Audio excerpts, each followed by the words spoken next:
Good morrow to you all, and welcome to the Expos Sports Live Show. My name is Andrew Valentin, and today we're going to have a very somber show.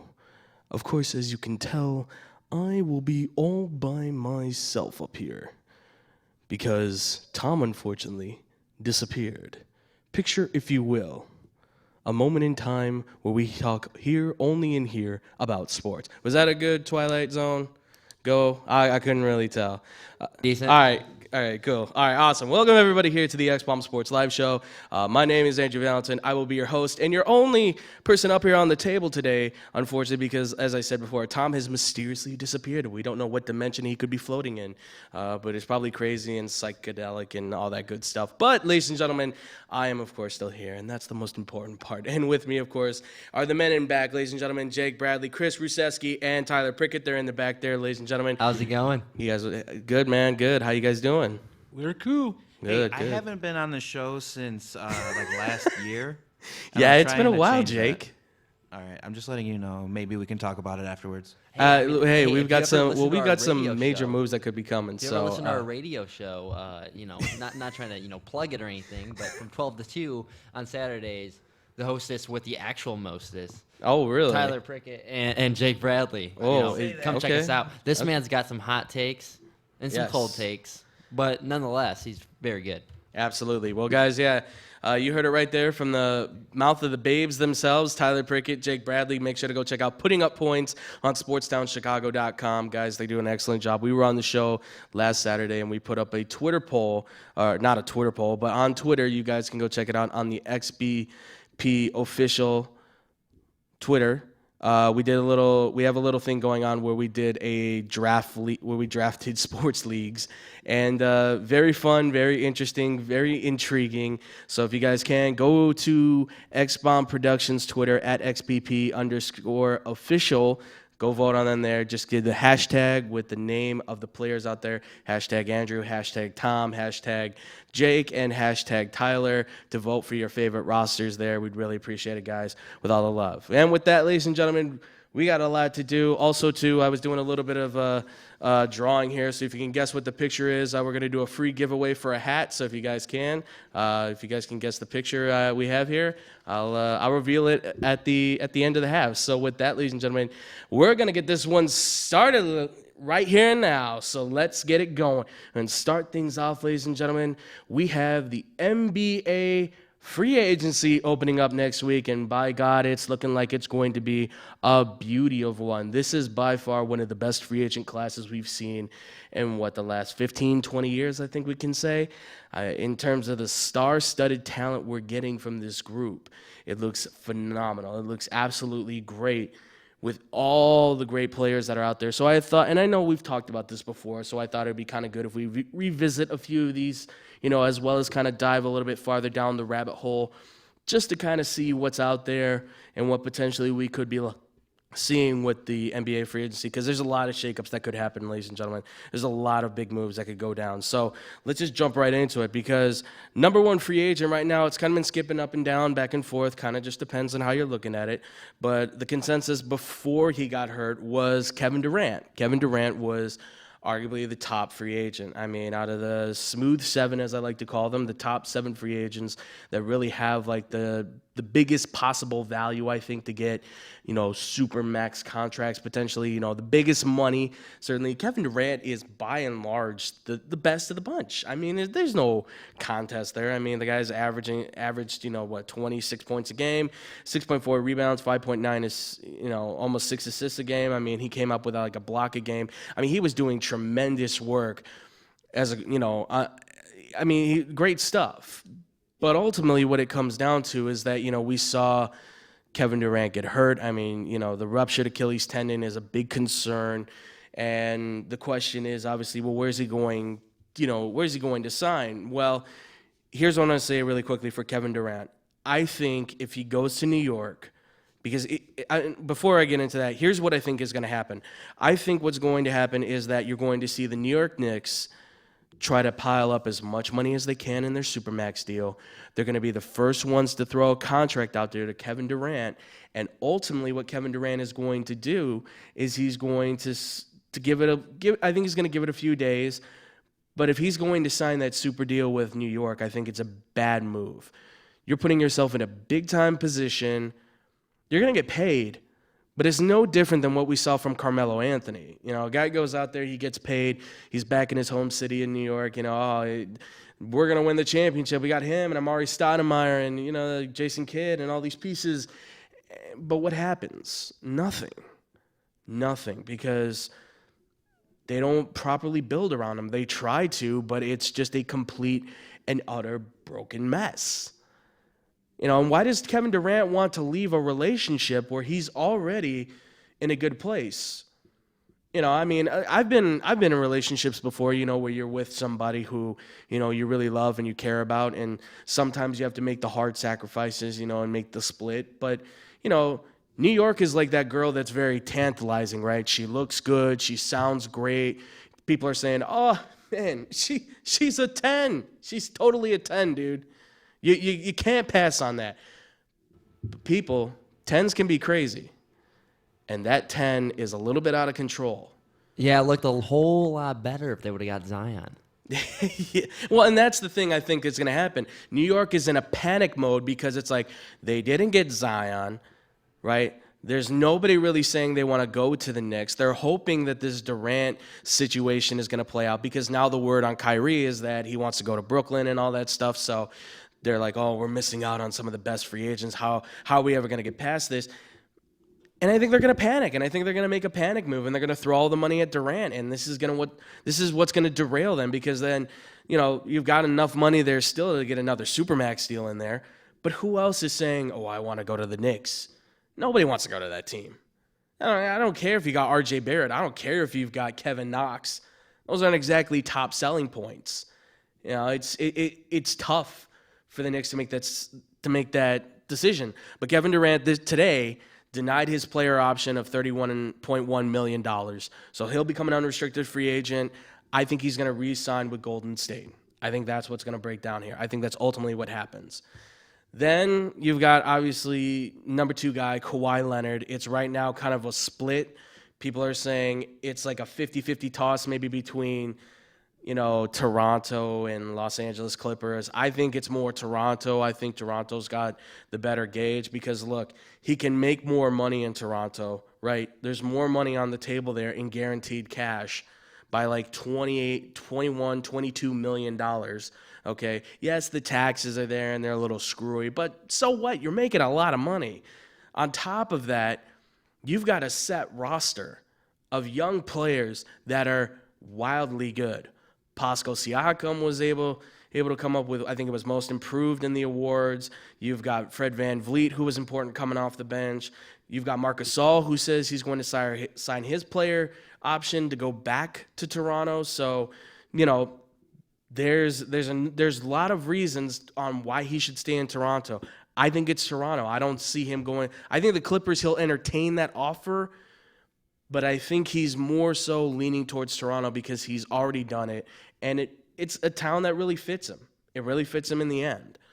I see Kyrie Irving. Now, obviously, Kyrie Irving is a difficult one because, man, that guy is that guy really is the ultimate kind of, you know, crazy girlfriend kind of situation, man. I mean, he is the guy that everybody is so in love with and drools over, but once you really start to talk to her, you're like, man, this person's out of their mind. You know, I mean, he's a great player. He's one of, I would say, the top 5 players to, you know, ISO players in NBA history. I think he's really good on the one-on-ones. He's up there in the upper echelons with like Allen Iverson and Jordan, certainly when it's one-on-one ISO, which I know sounds crazy, but he is really good on that level. Put him in a team, though, that's where it gets tough. Now, the whole word is he said he wants to go to Brooklyn. He grew up a Brooklyn Nets fan. He's from New York. Makes sense. I mean, and so I think if the if the Nets do pick him up, I think it's going to be a difficult situation. And honestly, you know, I think he's going to make his money, but I don't know if it's going to be a perfect fit because you got to get more around him. And the Brooklyn Nets have said, look, we want you, Kyrie Irving, but we also need a little bit more because you can't do this by yourself. They're not talking another superstar. They just want to get another player in there that can help him along the way. Maybe a Tobias Harris or something like that. Somebody that can help on the wing, kind of be a bit more of an extra player to help out. But hey, if he's going to Brooklyn, he's going to get the big contract. I don't know if they're going to go deep in the playoffs. I think they can at least make the playoffs. But then again, who knows? He seems to be one of those guys that disruption of chemistry can always be there. Then there's a guy that we never really talk about, Kemba Walker. He's kind of a basic individual. I see a guy like Kemba Walker. I think he's an extremely talented point guard. I think he's well undervalued. I think he's going to get paid.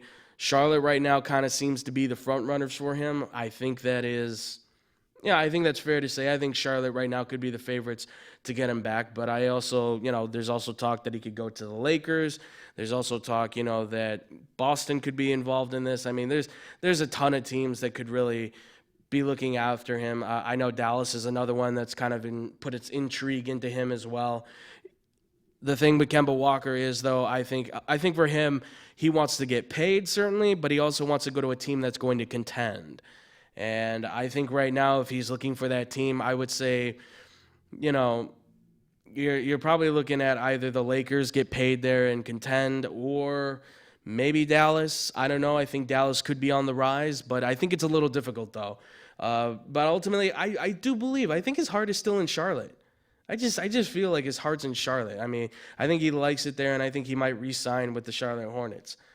So then you got Jimmy Butler. He's the number 5 guy out there. Jimmy Butler is an enigma. We don't know what he wants to do. Nobody knows what he wants to do. I don't know if I don't know if his agent or the NBA or his mother or anybody knows where he wants to go and play. He always seems upset. He always seems unhappy. He went from being such a humble player here in Chicago to suddenly being the guy with the big swollen head that's like, I deserve super max money. And, look, he's a great player. I think he deserves to get paid like one, but ultimately he just keeps bouncing around from team to team. He doesn't seem to have the greatest chemistry with players. And, I mean, I don't know. Now, obviously, 76ers still have an opportunity to sign him on the player option. And there's talks that there could be a sign-and trade with Jimmy Butler for him to go to Houston. And I think that's very tantalizing. And honestly, I wouldn't put it past the Houston Rockets to maybe look into that, possible move for them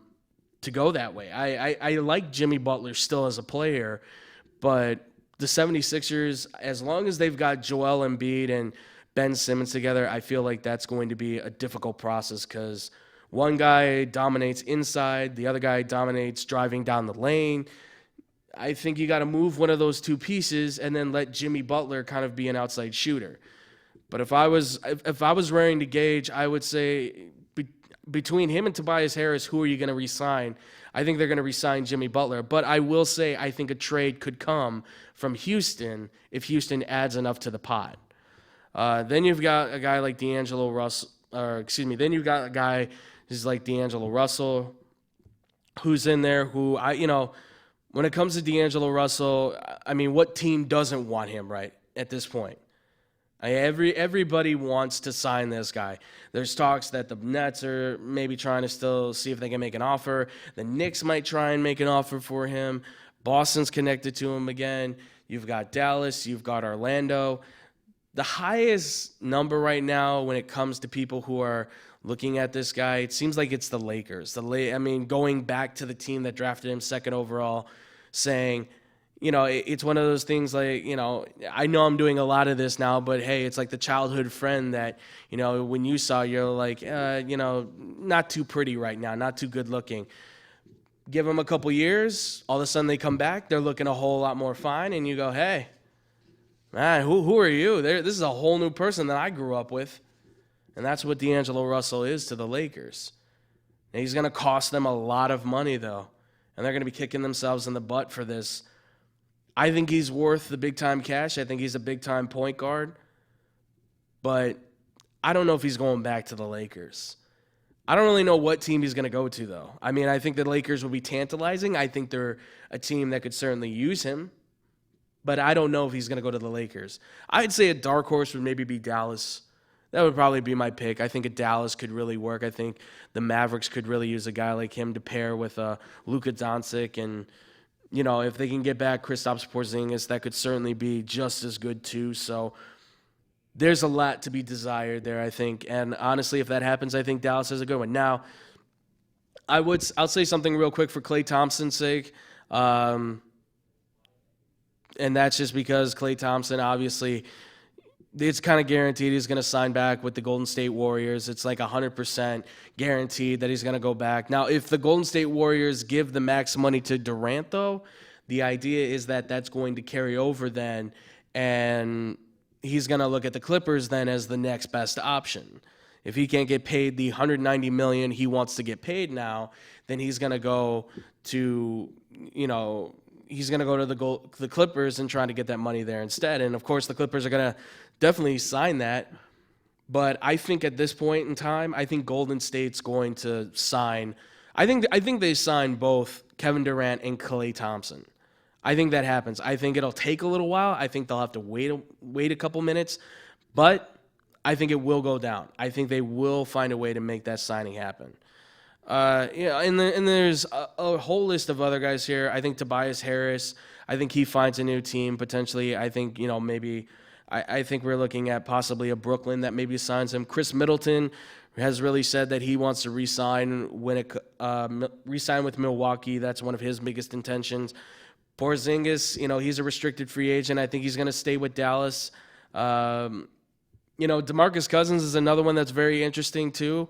I don't know where he's going to fit in the whole situation. Obviously, you got to wonder how his insanity is and obviously how he's going to play, but it could be intriguing there. But I don't think he's going back to Golden State. If anything, I think he goes, maybe he goes to a team like, maybe Boston. Who knows? Maybe Boston picks him up for pennies on the dollar. They lost Al Horford.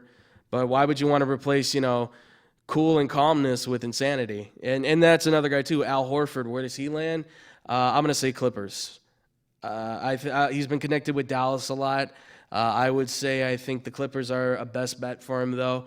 I think because Doc Rivers is there and he's got that sort of mental feel with Doc Rivers. They kind of have that same kind of emotional status with each other. I think that's going to be a perfect match for them. But ultimately, I think this NBA free agency, we can go on and on and on with this, but look, there's so many players down in this thing. We're probably going to be going through these guys even more on Saturday. We're going to definitely be going over the contracts as they get signed next week and over the next coming weeks. It's going to be intriguing. It's going to be interesting to see how this thing all flows out. But, it's a wait and see moment right now with the NBA. But I can't say this. This is going to be an insane free agency. This is where the drama really starts to kick up. This is where it really starts to happen. All right. So moving on from there, there was a big story that broke last week that went down with Major League Baseball, and this happened with Tampa Bay, and the Devil Rays have made their announcement that they are going to be seeking the possibility of playing some games in Montreal. Now, normally, I would say that maybe this isn't like the biggest breaking news because they're just testing the waters, but this could certainly have some ripple effects, right? Because now you're talking about a franchise in Major League Baseball that has been pretty well established, that has, been a strong baseball team for quite a long time, and, it's interesting to hear that, they're going to play games in Montreal, really? And that's where, of course, the speculation is. Was then Tampa on the move? Because Tampa's a dump. It's just Tampa. Well, here's what's interesting, Chris. For everybody back there and everybody listening, what I've seen, the baseball being played in Tampa. Baseball's huge in Florida, mind you, right? That's football but country. Nobody really. goes. Yeah, but Tampa, for some reason, it has like a huge community when it comes to baseball. They develop a lot of great players in high school. They go to college and play in the pros and stuff. They've had a lot of success. But when it comes to that franchise, for some reason, they just can't seem to get themselves over the hump. Their promotions oftentimes are considered to be non-existent to the downright terrible. They've had a lot of bad signings over the past. They've drafted some really good players here and there. I mean, this year they've been very good, but obviously you have that moment we've seen in Major League Baseball where the team is, you get the shot of the stadium and there's 15 people sitting in the stands, something like that, right? I mean, it kind of shows that, like, as much as people do love baseball, the fan basis for Tampa just doesn't seem to be there anymore. I mean, it was there at one point, but now it seems to have died off. Well, you're in Florida, inside of a dome Right, yes. that doesn't retract. Right, exactly. You don't get that, which is insane. I mean, I understand it because Florida, obviously, things can happen. There's the weather there is just as crazy as it is here to some degree, except for this, they don't get snowstorms. But no, it's interesting because the Sunshine State, you would think, open air and the ballpark, and it would be beautiful and stuff. No, yeah, you're right. They put it inside a dome, and then it's dirty and it's nasty, and it doesn't feel right, and gets humid in there because the heat retains and stuff. It's not a good situation. I mean, Tampa, it gets up in the hundreds, especially around this time. I mean, you talk about the weather, man. It gets around 100, 105 degrees in there sometimes. It's insane. It really is. What Tampa Bay has become mostly just like Montreal was. It's like the Major League Baseball's AAA system. Yeah, no, absolutely. It's a very good point there, Chris. And that's what makes this thing so interesting is that you have a team that wants to play the games in Montreal, and obviously, the talk is, they're gonna move, to. They're gonna move up there to Montreal and stuff. I don't know if that's true or not. I don't think that's going to happen necessarily, but Hey, we got a caller from Tampa here. do we really? Yeah, I'm actually from New York, and I really don't think that the Tampa Bay Rays are going anywhere anytime soon. Anyways, I mean they're always at the bottom of the AL East. Yeah. So I mean, I really don't understand why they would move to Montreal unless they were trying to get better or something, because that's never going to happen. I'm sorry, did you say you were from New York? Yeah. Yeah. You got a problem with that? I love it. I gotta channel my voice and stuff because No, that was good. I just love the what Southern New York, is that where we're going? I don't know. I was born and raised in fine, dude. Mississippi, so that's kind of how that goes. But I live in New York now, and I'm a Yankee fan. And but I would just like to say, like, Tampa is going nowhere. Yeah. And New York pizza is better than Chicago. Have a good night. Oh, okay. All right. First off, you're wrong. No. Yeah, honestly, you know what? Tampa Bay, the Rays, honestly, they feel like the Seattle Mariners in a way, especially now. Like, they feel like they're good. They potentially could contend, and they got some good players, and but can they get to the postseason and finish? That's the biggest question. I mean, and right now, if they do move to Montreal, I mean, look, with the Expos coming back, would I like it? Yes, I would love it. I love those red, white, and blue colors. Would it work, though? I mean, look, the Montreal fan base is still there. The people want the team back. It seems like the fan base has built back up. But the problem is you're moving from one city who is having trouble promoting its professional franchise, really all of its professional franchises, really, and you're moving it to another city who wants the professional team back. But again, the city is going to have problems promoting the team. That's one of the problems the Montreal Expos had before. The city wasn't really willing to commit to the Expos, and that's what kind of helped them. I mean, it was one of the things that contributed to their fail. Yeah, they don't want to build them a stadium. Yeah, they had the old Olympic Stadium, whatever they played out of, that for years people were like, this thing sucks, it's stupid, it's got a hole in the top, it's cold here, like, what are we doing? Like, build us an actual ballpark. And they had it all set up, but the city said, no, we're not going to commit to that because we don't want the people paying the taxes. People were willing to commit to this thing, but the city just didn't want to put everyone through it because obviously it was going to be a lot. They said it was going to be well over the margin. But Honestly, I mean, look, if Tampa really is going to be on the move, this could have huge ripples throughout the league. I mean, because now you're talking about conferences potentially changing.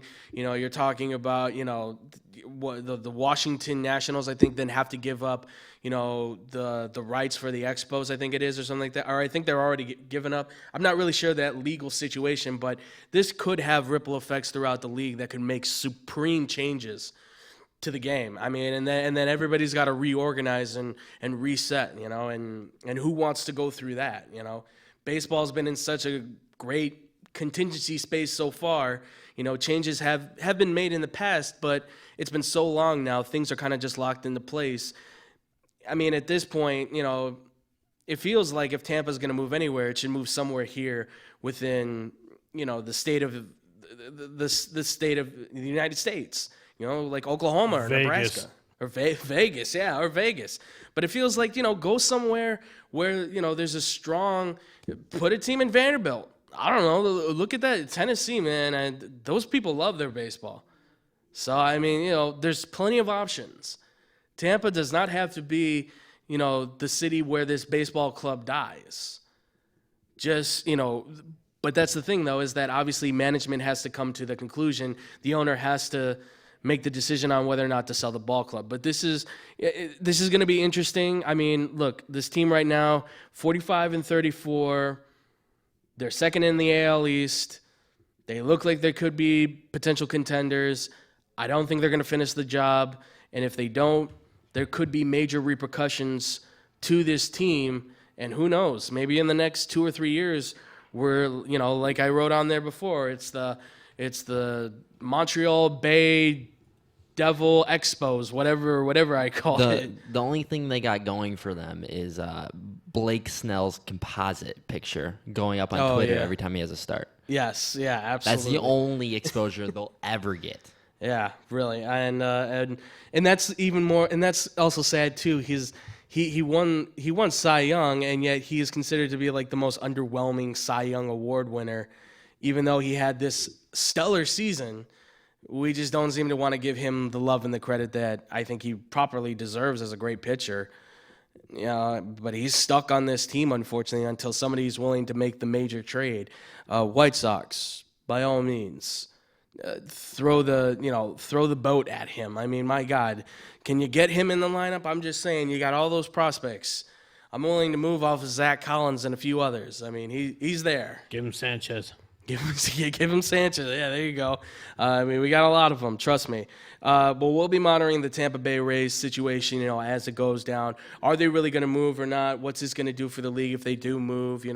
What could potentially happen with the team even if they don't move? What's the situation going to look like? We're going to be following all that stuff as it goes down. Well, with that, ladies and gentlemen, we're going to go to a quick break. When we do come back, we will also be talking about MLB's safety netting situation, what's going down there, and then we will also be getting into some bad questions, and, of course, the reveal of what is the picture that we have for the day. You guys make sure to put your guesses in. Comment down below what do you think the picture is, and let us know what you think. We'll be right back here on the Expos Sports Live Show. Don't go anywhere. The Chicagoland area has a large number of lonely dogs currently filling shelter pens, just waiting to find a family. Nothing adds warmth to a home like a wagging tail and a warm pair of brown eyes. If you are considering adding a dog to your household, visit the Anderson Animal Shelter, where adoption counselors can assist you in selecting your new best friend. Make your house a home. Adopt a shelter dog. To see a current list of adoptees, visit their website at www.andersonanimalshelter.org or meet them in person at 1000 South LaFox Street in South Elgin. Don't have room in the home for a new furry family member? Donations of toys, collars, and soft or hard non-perishable dog food are always accepted and are greatly appreciated. All animals are spayed or neutered and are waiting with tails wagging to find a loving home. Visit 1000 South LaFox Street in South Elgin or www.andersonanimalshelter.org for more details. Throughout the 1960s, 70s, and 80s, Judy Finelli established herself as a masterful juggler and performer, making appearances everywhere from Carnegie Hall to Sesame Street. With her loving heart, she has brought warm smiles to children everywhere she has performed. She even started the San Francisco School for the Circus Arts. But shortly after, she was diagnosed with multiple sclerosis, and by 2004, she was completely paralyzed. In celebration of her accomplishments and to fight the illness that had crippled Judy, a group of students from the San Francisco Clown College have compiled the perfect holiday present for those who want to laugh and to help those struggling with the illness. The goal has been set at $1 million raised, with 100% of any dollar made to be donated to the Junie Finelli Fund, which is helping find a cure to multiple sclerosis. Visit www.circuscenter.org to make a donation or to purchase a framed naked clown photo or the full Naked Clown 12-month calendar. Remember, 100% of every dollar is donated and goes to fighting MS.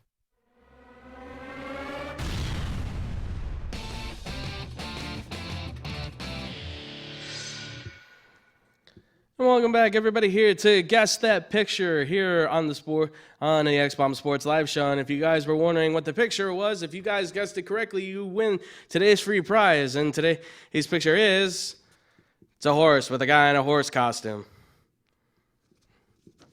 Fuck it. All right. All right, so moving on from there, ladies and gentlemen, we've got a fun one for you for the rest of this second half of the show. In this second part of it, we've got ourselves the MLB safety netting situation that we're going to be moving into here. So obviously, if you guys haven't heard, there's been a calamity of situations that have gone down with MLB safety for the fans and things like that. And there's been an incident with the Cubs, there's been an incident with the White Sox, and now there's obviously been an incident with the Dodgers as well.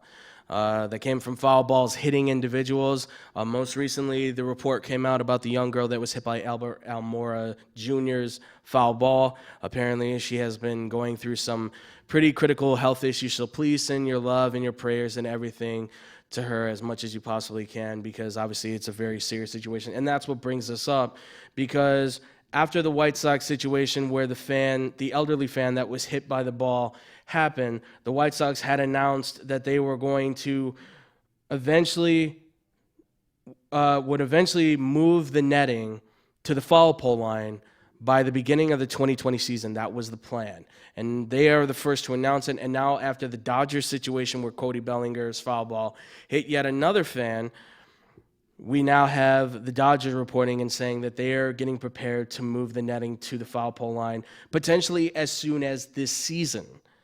So the White Sox have started this. The Dodgers potentially could up the ante and say, we're moving this thing to this season. We've already kind of talked about this, myself and Tom, about the netting situation. And I wanted to talk about this certainly because obviously the story came out about the young girl and what happened to her, and it's very unfortunate what happened. Andrew. Yes. One sec, because, I mean, honestly, I don't understand why it would take so long to even put this up. If this was really a thought process, you could literally probably put up a net in, like, a road series. Like, when they're on the road, your construction crew could put that up. Like, I don't see why it has to be done, like, next year. Why can't it be done now? Yeah, well, and I think that's what the Dodgers are trying to fast track this, because it's a process when it comes to these kind of things, because it's a league rule situation, you know. It's obviously the teams can kind of do what they want, but the league wants it to kind of be a thing where it's like, look, we're either all in on this thing or we're not.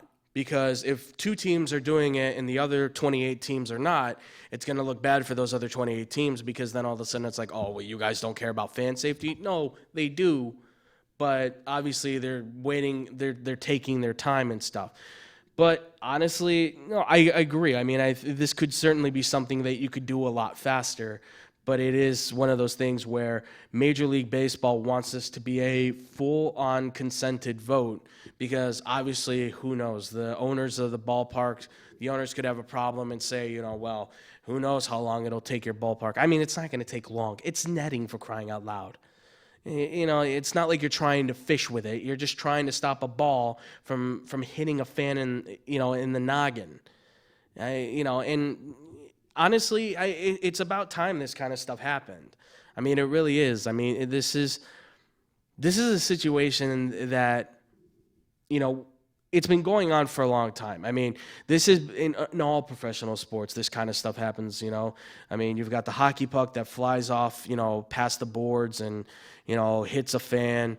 You have, you know, the baseball that goes and hits a fan. You have the golf ball that goes and hits a fan. I mean, you have these moments that happen like that, and we take them very seriously because, look, these are professional athletes. They're hitting that thing at speeds of upwards of 100+ miles an hour. That can be deadly to the wrong person, you know. And for me, honestly, this netting situation, it should have been taken care of a long time ago.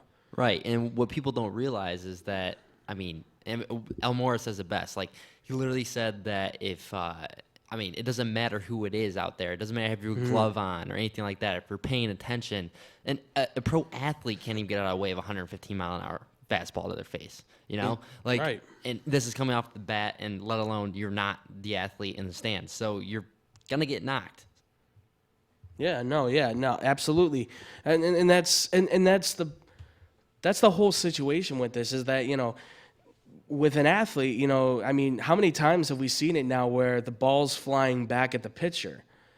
You know, and so many times, I mean, you know, and I pitched before and you know, people would tell me, you know, why are you getting out of the way of the ball? Why don't you make an attempt at it? I'm like, yeah, you try and catch that thing.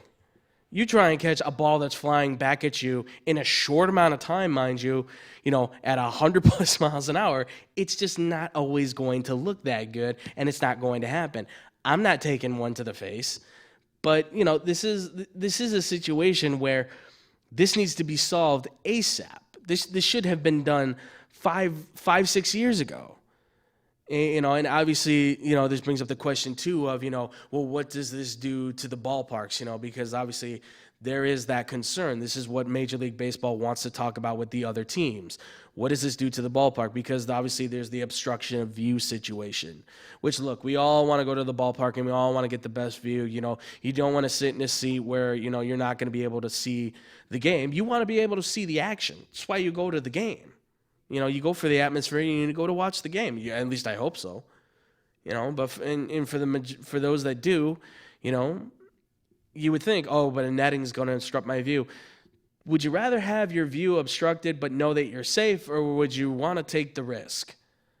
Well, there's that, and then there's also people, you know, there's people complaining about the view obstruction and everything like that. It's like, well, why do you pay thousands of dollars, or, I mean, for a playoff game to sit behind home plate? Yeah, and that's exactly. blocked off by a net. The view can't be that bad. Yeah, no, exactly. Get off your phones. There you go. Yeah, that's a key one right there. I mentioned it the last time me and Tom were on here, and we talked about it.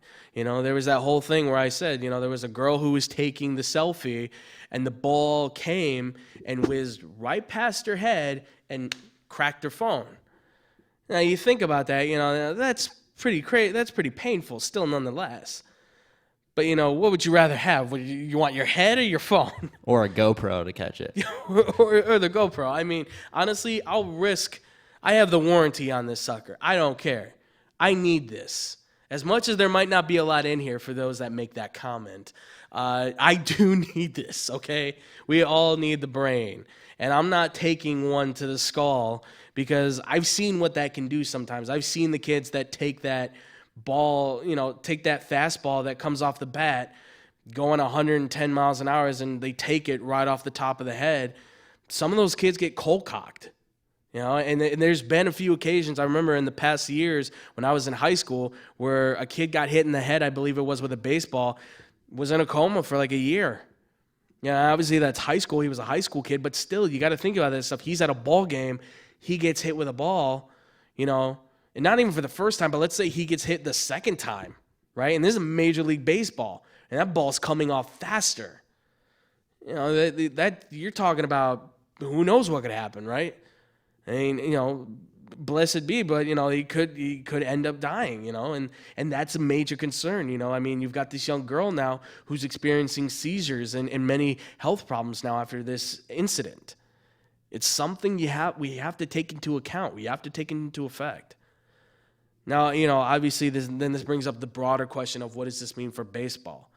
Because if Major League Baseball does this, what does this mean for the rest of baseball out there, you know, in this country and throughout the world? I think this means that netting, honestly, for the leagues that haven't already had extended netting, like I believe Japan has it, they have a wider range of netting around their ballpark, and I think a few other countries do as well. But this just means here in America, netting's going to be extended for, I think, all ballparks and all leagues. And I think that's the proper way to go about it. Whether there's fans there or not, you need to have yourself safe and prepared for that situation. And you might even need to consider it for the outfield. I don't know. Not a lot of line drives go out there in the outfield, but if a guy hits it just right and it does shoot out there into the outfield potentially, if a guy's got a strong enough swing, and that thing could come at you like a laser out there in outfield. It's, I know it's 400 plus feet back there, but you've got to consider that people's safety is still there. They still have to feel okay with it. It's a difficult situation, obviously. It's one that I think they're going to talk about over this summer, and I think it's going to be an intriguing situation. I'm glad that the White Sox are kind of the initiators of this. It shows that, they recognize this. And I like the fact that it's Reinsdorf that's spearheading the plan, as it's been reported. He is the guy who said, we're going to make this happen. I like the fact that the owner, who we never hear from, is coming out and saying this. It shows that, he wants to make some changes. I think he just wants to protect his seats because nobody's sitting in them. That's possible too. That's very possible too. But I think this will happen. If not by the end of this season, I think we will see it happen by the beginning of the 2020 season. Clearly, because these teams are already making the motion to do so. It just now comes down to the rest of these teams starting to follow and get into line and approve of this situation to happen. Well, right, and nobody wants to look like the bad guy. Exactly. So, I mean, eventually they're going to either, come to terms with this, or they're going to look like the bad guy and eventually come to terms with it in a bad sense. Right. Exactly. And the only guy that would probably not do this is George Steinbrenner, and he's dead. So Buy stock in netting. Yes, buy stock in MLB safety netting because it's going to go up. I'm telling you, up through the roof. If I had that, I can't remember the dude that does the noise machines or whatever for the stocks, but if I had one, it'd be like the buy noise or whatever. All right, well, moving on from there, ladies and gentlemen, you guys can comment on those stories. What do you think about NBA free agency? What do you guys think about the Tampa Bay possibly moving to Montreal situation and the MLB safety netting extending situation? You guys can comment down below. Let us know about that.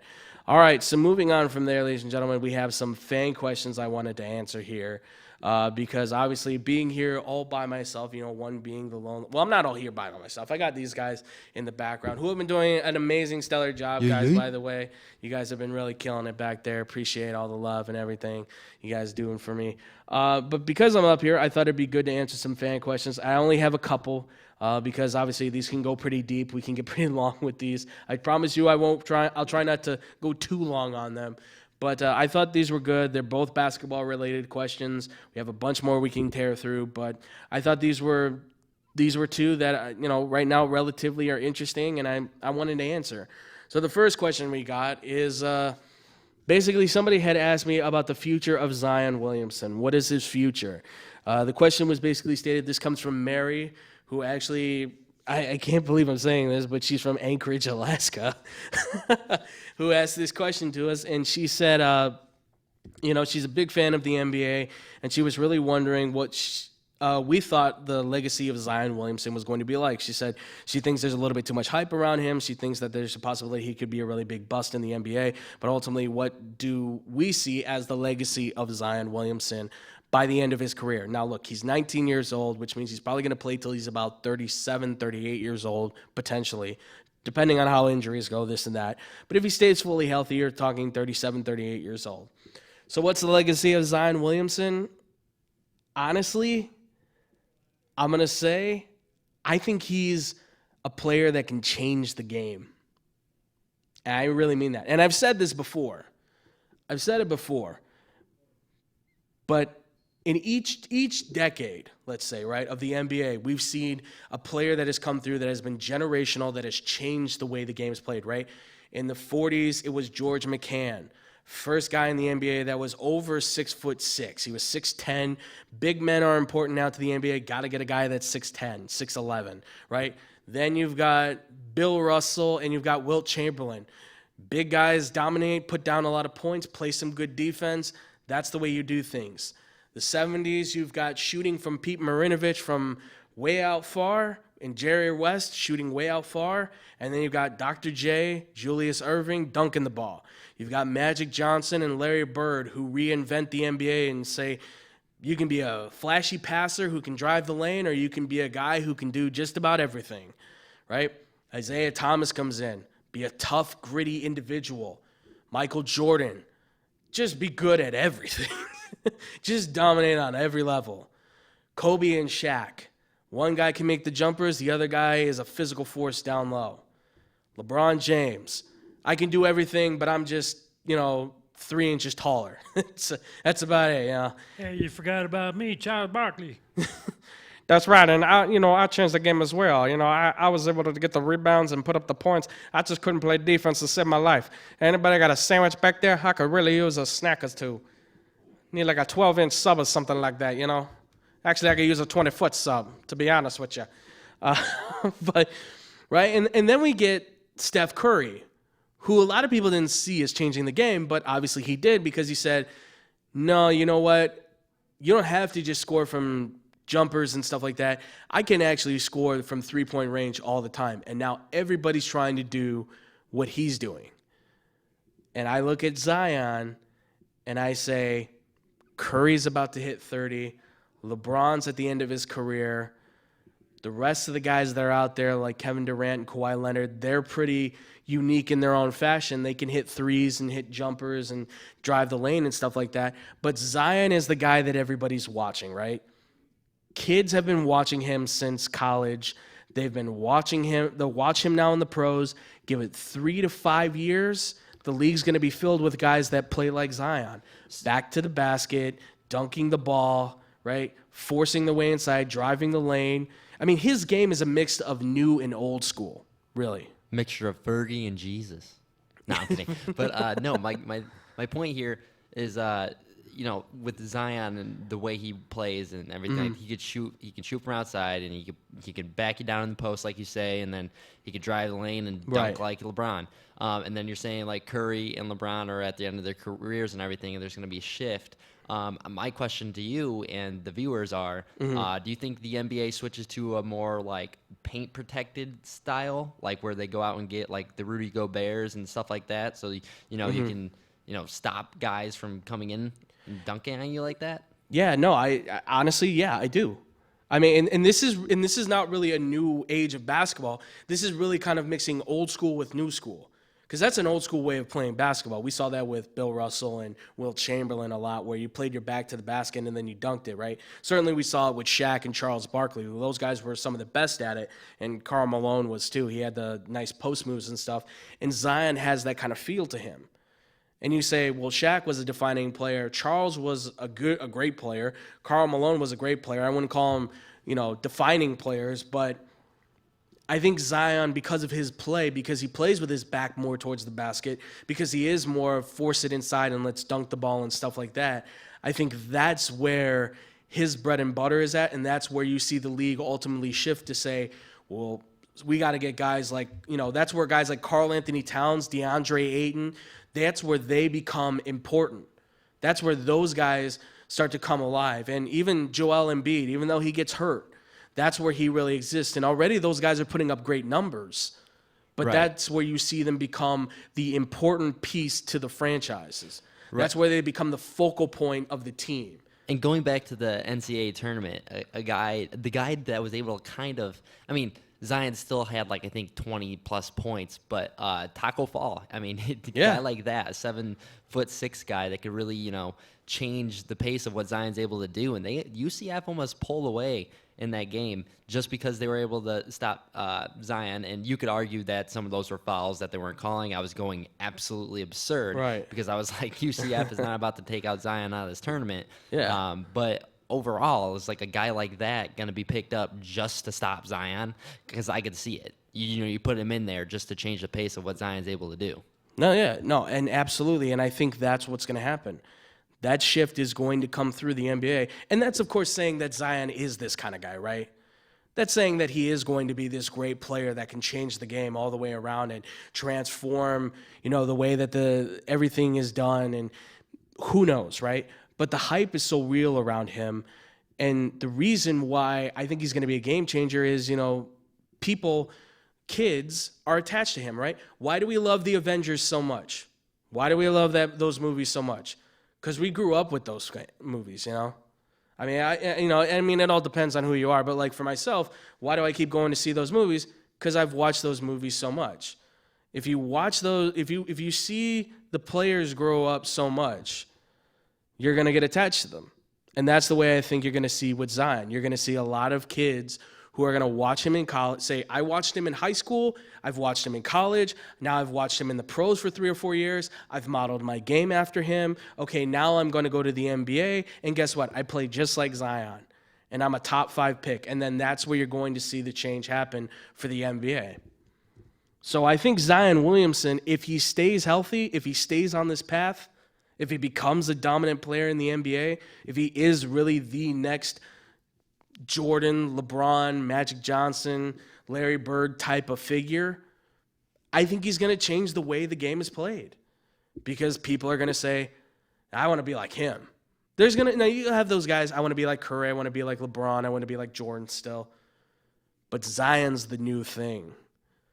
Zion's the highlight tape, the human highlight reel. Everybody wants to watch him. Everybody wants to see him play. I mean, it's just one of those things that young kids are going to be drawn to it because it's flashy, it's new, it's different from what we're seeing from a lot of other guys in a way because he's 6'7", 285, and it makes a guy even like myself who's a big guy may say, yeah, do it for the big guys. I'm not 6'7", but I am around his weight level, so it does give me hope, much like how Charles Barkley gave me hope. Though I wasn't 6'5". But yeah, I think Zion's going to be a game changer. Now, the other question we had, this came from Michael in Valparaiso. He asked us about, he lives in Indiana, but he's never really been a big basketball fan. He's always been partial to football.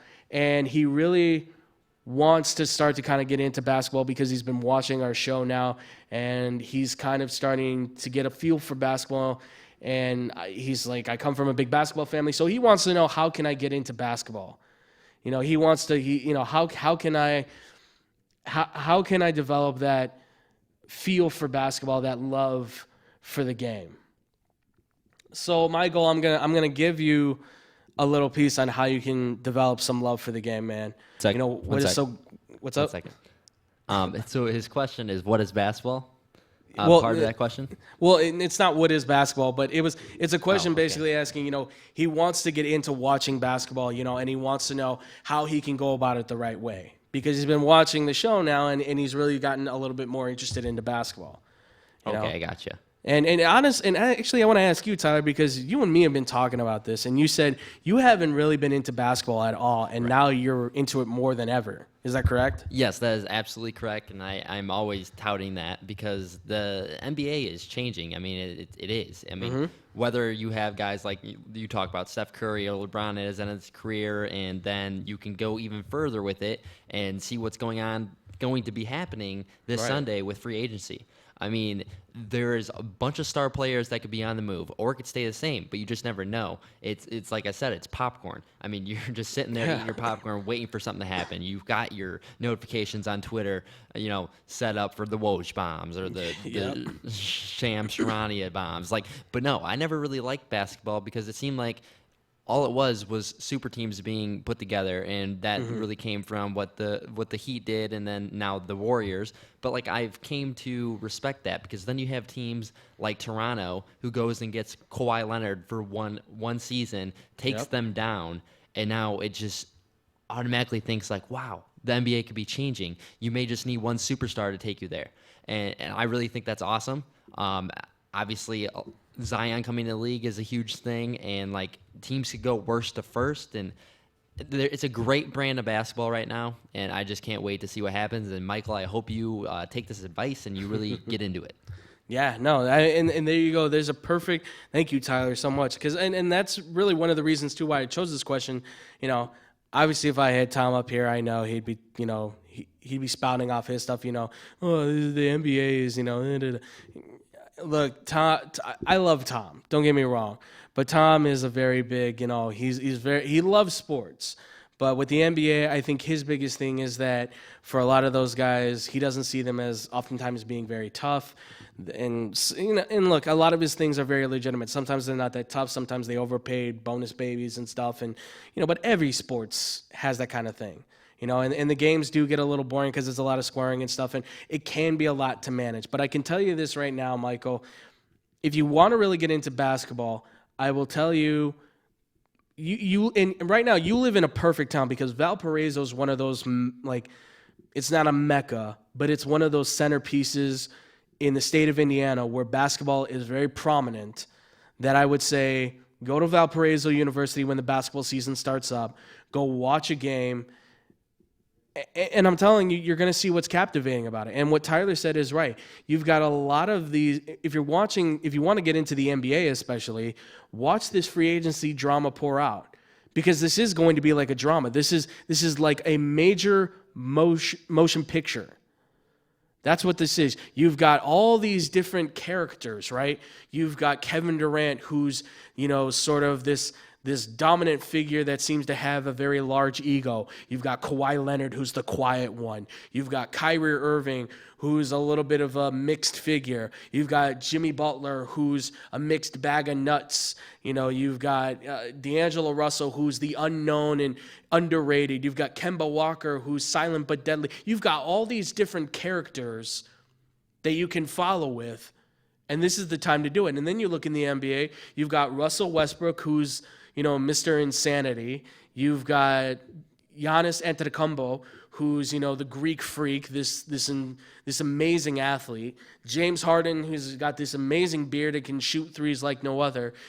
The drama that happens in basketball is so high, it's so heavy, and a lot of that is due to the fact that it's small rosters focused on one individual, where individuality is a main concern for the game.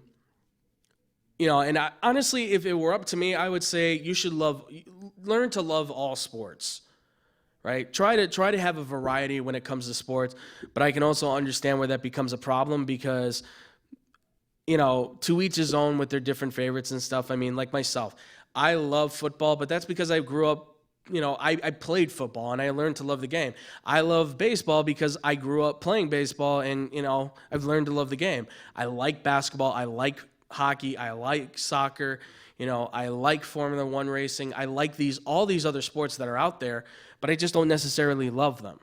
And that's fair to say. But I would always give a sport a chance. I would never go let one down and say, well, I don't like it because of this or that. I would at least try to find something that would make it enjoyable, especially when you're in this spot. On this show, we try to make sure that in some way, shape, or form, we're always doing different things with sports. So we're always trying to put more forward. Take Tyler's, story for an example, I mean, we talk about it a lot here on the show, so he gets more exposed to it. But that's a big thing. Expose yourself to the sports. Read a lot of stuff on Twitter. Look up the articles. Watch the highlight videos. The athleticism is insane. This is one of the only sports where you're going to see this type of athleticism happen. Nowhere in the NFL are you seeing guys trying to dunk the ball except on the goalpost, and half the time those guys fail. In baseball, you're not seeing that kind of athleticism happen unless the guy's trying to fly over, the catcher for home plate, and that rarely happens. It's a very interesting sport, And I don't mean to be that guy, but I'm surprised that someone in Indiana could not love basketball because I always thought, hey, it's a basketball state. But you know what? To each his own. I understand there's people that won't like specific sports because of something. But Andrew, he lives in Valparaiso, and the title child of that state, Yeah, Larry Bird, and that's in Terre Haute, Indiana, which is way south. That's true. That's very true. Well, I guess I guess it also depends too on what your exposure is, because like for me, it was always baseball. So who knows? For him, it might have always been football. So that's maybe why he's more of a football guy. But honestly, like I said, expose yourself to the sport, give it a chance. Open yourself up. And this is no longer just talking to Michael. This is a message to Tom McKinney, my co-host. Tom, for the love of God, I'm asking you, I'm begging you, I'm pleading with you. Just give basketball one more chance. A message from us here at X-Bomb Sports to you, my friend. Watch one game. That's all I'm asking. Watch one game and see if you can get excited on it. I'll sit there and watch it with you, and I'll give you the reasons why I'm excited for it. Tom, there's no blue line, but there are lines. Yeah. Well, there can be blue lines. It just kind of depends on who, what's on the court, whose colors are there, But honestly, no, Michael, really, honestly, go see a game, go watch a game, watch the games on YouTube, watch the games on TV, watch the highlight tapes of some of these kids in this draft. I promise you, you will find a way to get yourself excited into basketball. You will find a way to hook onto it. And who knows, eventually you might become a big, fanatic for the sport. Anything's possible. Anything's possible at all. And that will do it, ladies and gentlemen, here for the show. I hope you guys have really enjoyed this one. If you guys have any other questions you would like to ask us for the fan questions, because over the next probably couple months, because of the fact that things are they're not going to die down certainly in sports, but we're certainly going to get into more baseball talk and stuff and other sports and things like that. Now with basketball and hockey have died down, and football will eventually start up, and we'll start up on that one again. And obviously we'll have some more things coming up here on the X-Bomb Sports live show as well. We've got talks potentially of maybe doing something with fantasy football. That is a possibility. But we'll bring all that information to you guys as it comes along. So with that, ladies and gentlemen, I just want to say Arizona Hot Shots. I just want to say thank you to the guys in back, Chris Ruseski, Tyler Prickett, Jake Bradley. Guys, thank you so much for producing the show with me. This was a blast. I had so much fun. Hey, Andrew, I don't have a lower third in here because I'm never on the TV show. So if you want to get back to me. Yeah, we'll talk about that. We got to. I know. No, I'm just kidding. Okay, all right. Well, we can get you one. Don't worry. We have an unlimited amount now with the power that we have through this studio. It's amazing what we can do. But if you guys want to go check us out, X-Bomb Sports, make sure to go to our Facebook page. That is one of the big things you guys want to do. Make sure to go to our Facebook page, like us on there, see seasons 1 and 2, the original episodes before we got to this location here in this studio. Make sure to go, like I said, like and comment and give us all the love and everything in the world on that. If you guys want to check us out on Twitter, make sure to go to @XBombSports on Twitter. You can go follow us there.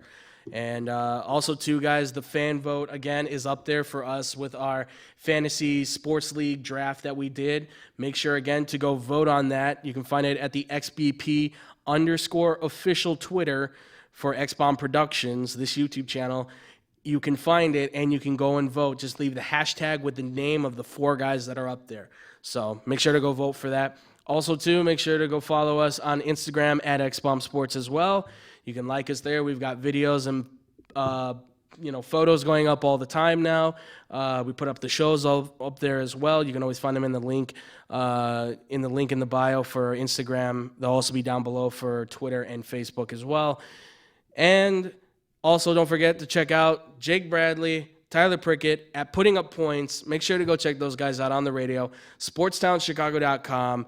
On Saturdays from 12 to 2 is their time now. They used to be 11 to 1, but now things have shifted. But they go from 12 to 2, and they do a great job, guys. We were on their show last time where we did our fantasy trash. Sports. It's trash. The show is trash. That is going to be on a T-shirt for you guys. Michael. I promise you. Michael out there, if you're listening to the show, make sure to tune in to our radio show on Saturday. We are going to do, and I'm not sure if you're into fantasy football, but we're going to do a 2-hour mock draft special of the fantasy football nice. between Jake and I. And yeah, we're gonna give analysis, and you can also call into the show, and we'll help you out with your team and whatever questions you got on Facebook Live and everything like that. So check us out. There you go, Michael. Make sure to go check them out, man. And they do a great job. I'm telling you, they do an excellent job. Also, too, guys, the Respawn Cast on Twitch.tv. Make sure to go check them out as well. Give them some love out there. Kat, Kevin, and Shaq, they stream every Tuesday and every Friday on Twitch.tv. Again, it's the Respawn Cast. Make sure to go give them some love. They do some great stuff out there. They stream some amazing video games, great plays, funny stuff. So make sure to go give them a like, give them a comment to let them know how much we love them here and how much you guys love them there. And if you guys want to find me on Twitter, I'm at the Fluffy Guru. You guys can also find me on Instagram as well at Boom Crew Captain, where I post a video footage, photos every now and then. I'm not too active on my own Instagram, but I'm going to try to get there. There's just a lot of social media that I'm currently handling right now at this moment. And I think that is all the social media we have for and don't forget this YouTube page. Don't forget to subscribe to this YouTube page at X-Bomb Productions, ladies and gentlemen.